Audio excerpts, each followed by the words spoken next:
Euskal Herriko baserririk gehienetan, txerria oso erabilia izan da autokontsumorako. Garai batean, txerriak erdi aske ibiltzen ziren baserri inguruko lurretan, eta haien elikadura erabat naturala zen, zerealetan zegoen oinarrituta.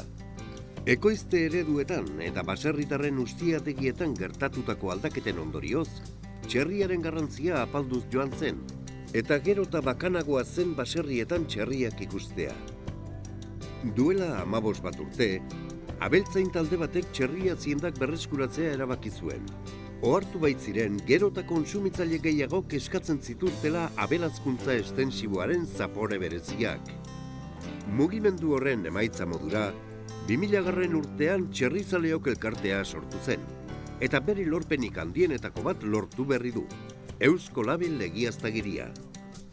Josu Garaialde, txerrizaleok elkarteko lehendakaria, txerriak egurats zabalean hazten dituzten etxaldeak bisitatzera joaten da noizean behin. Iker Alberdi Amandarro baserrikoa, Elorrion bizi da, eta gaur hartuko du Josuren bisitaldia. Gai asko aipatu dizkigu, txerrizaleok elkartearen sorrera, Eusko Label egiaztagiria, jaki aurrez prestatuak merkaturatzeko emandako urratsei buruz ere hitz egin digu. Orain arte hiltegiko produktuak baino ezin izan dituzteta salgai jarri. Txerrizaleok elkartea 2000 urtean sortu zen, eta hasi zen bere baserrietan kanpoan hasitako eta mendian hasitako txerri bat egiten, zerealekin elikatutakoa. Pixkanaka produkzioa handitzen joan da, eta jatu zen momentu bat, nun ikusi genuen nahiko txerri bageneukala labelizatutako produktu bat izateko. Eta Eusko Jaurlaritzak horrela onartu ahal izateko, lehen hau garai batean baserri guztietan egiten zen produktu bat. Horrela, Eusko Jaurlaritzak kanpoan hasitako txerria arautzen zuen araudi bat onartu zuen, eta gu aurkeztu ginen bertara, homologatu dizkigute gure baserri guztiak, 28 baserri dauzkagu homologatuta label barruan, gero gure instalakuntzak ere bai, eta jatu da momentu bat, araudi guztia betetzen dugun, eta onartu dan 16. Label produktua baserriko txerria izeneko. Euskal orografia dela eta, latza daukagu ekoizle handiekin lehian aritzeko. Eta horregatik, Euskal ekoizleek etorkizuna izango badute, kalitatean oinarritu behar dute. Bestalde, etxaldeek gure baserrien tamainara egokiturik egon behar dute, eta paisaia zaintzen eta izadiari eusten lagundu behar digute. Txerrizaleok elkartean dauden baserritarrak hasiera-hasieratik eduki dute garbi, beraien apustua ezin zitekeela izan volumena eta kantitateaz, guk maila horretan ez daukagu ezer egiterik, ez estatu mailan edo Europa mailan dauden beste guztiakuntzekin, eta hasiera-hasieratik kalitatearen aldeko apustua egin zen. Kalitatearen aldeko apustua egiteak suposatzen du produktu hobeago bat egin beharra dagola, inguru giroa zaindu beharra dagola, baserriak mantendu behar diala, eta lortu behar dela nolabait hemengo ingurumena eta landa eremua ere bizirik mantentzea.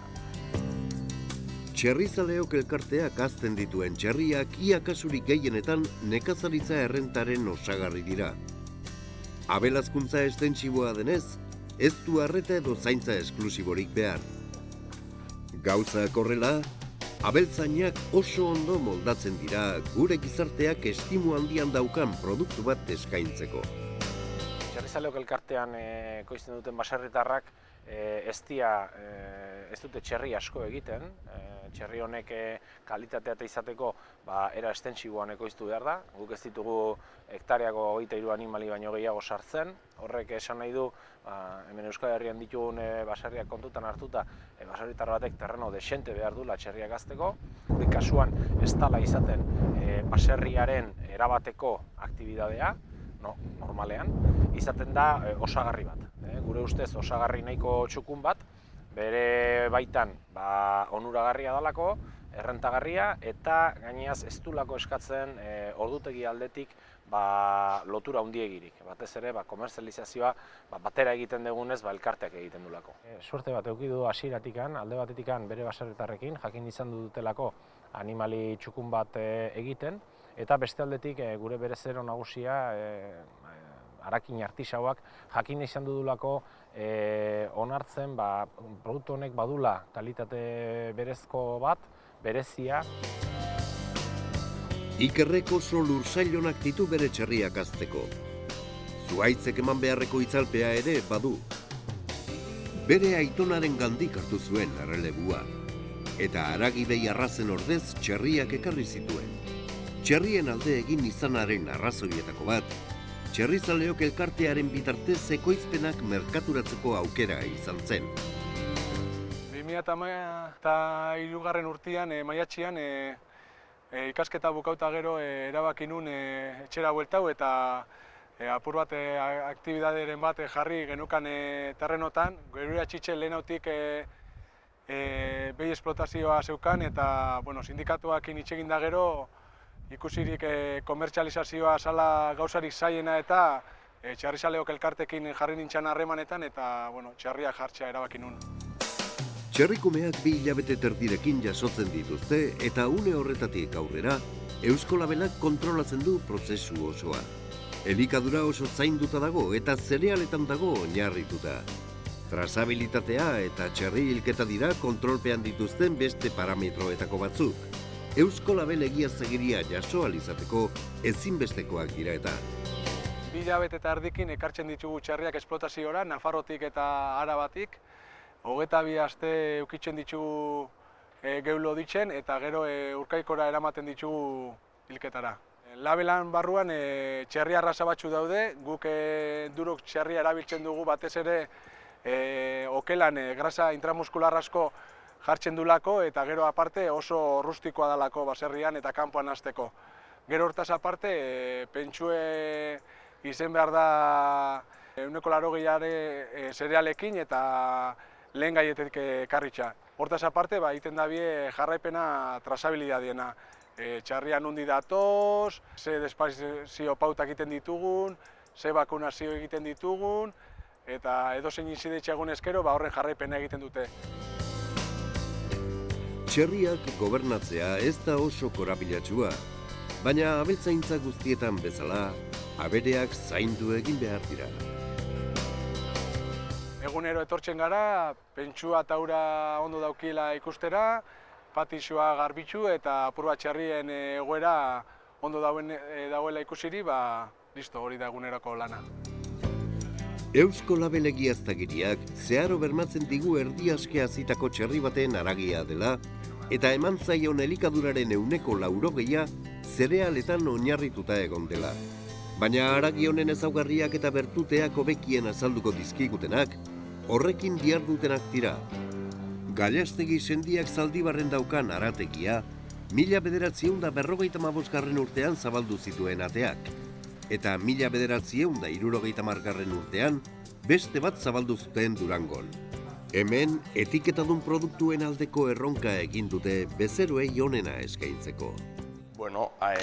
Guk hasi ginen 1955 nire aitxe hasi izan karnizero moduen, Zaldibarren, eta gero 1970 zabaldu gendun hemen Durangon, den dieguk hartu gendun erentzia moduen, dedikatzen ga pixka bat txalen okela saltzen, da txarrixe beti kalidadiaz, ero alegin jutzen ga kalidad askoko genero saltzen, guk txalak gube azteu, gure baserrixen, koinetuen baserrixen, eta txarrixe beti apostau kalidadeko txarrixaz.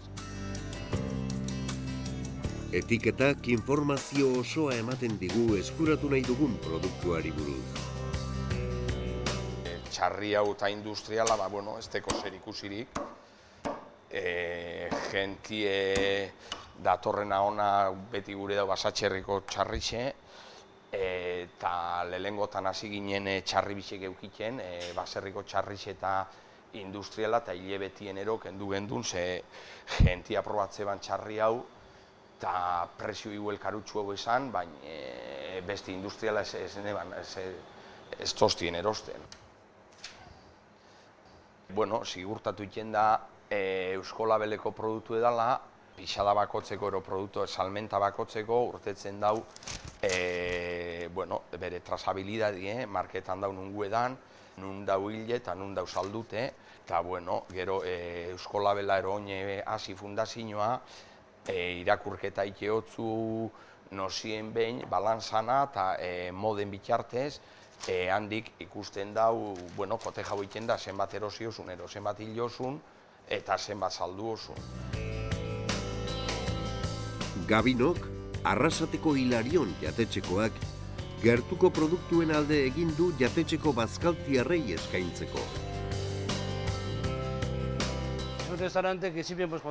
Jatetxe honetan betidanik eman diegu garrantzi handia tokiko produktuei. Areago, 6 urte daramatzagu gastronomia jardunaldietan parte hartzen eta beti sustatu ditugu gure herriko eta gure eskualdeko produktuak, debagoieneko produktuak alegia. 7 jatetxe gara, urtean 3 jardunaldi egiten dira eta gauzak primeran doazkigu. Duela astebete Basatxerri produktuaren txanda izan zen, eta ezin hobeto atera zen. Txerri Eusko Labeldunak betiko txerrikiaren zaporea dakarkio gogora. Basatxerri markako eta Eusko Labeleko txerrikia erabat desberdina da. Badakigu abereak nola elikatu diren, badakigu zenbat denboraz bizi diren, labela dute. Guk lehen ere eskaintzen genuen, labela eskuratu baino lehen, produktu honek ia ez baitu gantzik. Eta daukan gantzak ez du zerikusirik gainerakoekin. Kasualitatez gaur Basatxerri markako saieski bat prestatzeran indoan, ta hementxe duzue. Ikusten duzuenez, ez du gantzik.